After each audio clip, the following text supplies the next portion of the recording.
Hi, it's Technology Laura, and today I want to talk to you about an exit ticket. So, the first thing I do is I create a Google form. So, in your browser, you can type forms.new. And I think this is really important as the educator to have an exit ticket every single day with the lesson.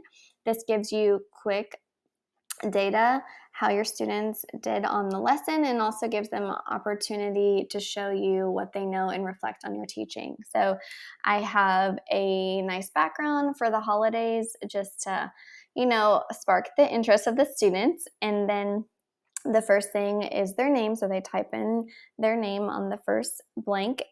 The second question I typed was, what did you learn today? Try to use new vocabulary words or evidence to support your answer. So, again, that's a space for the students to articulate what they learned in their own terms.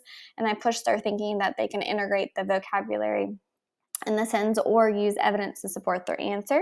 And then this is the part where they can reflect if the lesson was too fast, too slow, or just right. So that always is really meaningful for me because I kind of know how the lesson went. Was it too fast for some students? Was it too slow? Was it just right? Because they might not always tell you in front of their peers, but this gives me quick data points to know how I did.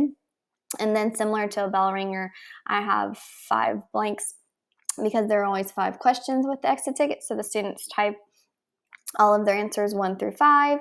And then lastly, I have my Bitmoji to say bye, just to make it a little bit personable. So another ed tech tip I think is important is to have your students bookmark this, because then every single day at the end of class, they know where to go. They're not looking for pencil, paper, materials. They just automatically go to this link. And since your questions are going to change every day based on what you taught with your lesson, I just have the 5 blanks right there because that's just easy for the students to stay in routine. So be sure to like, subscribe my video, and follow the YouTube channel for more EdTech tips. Thank you.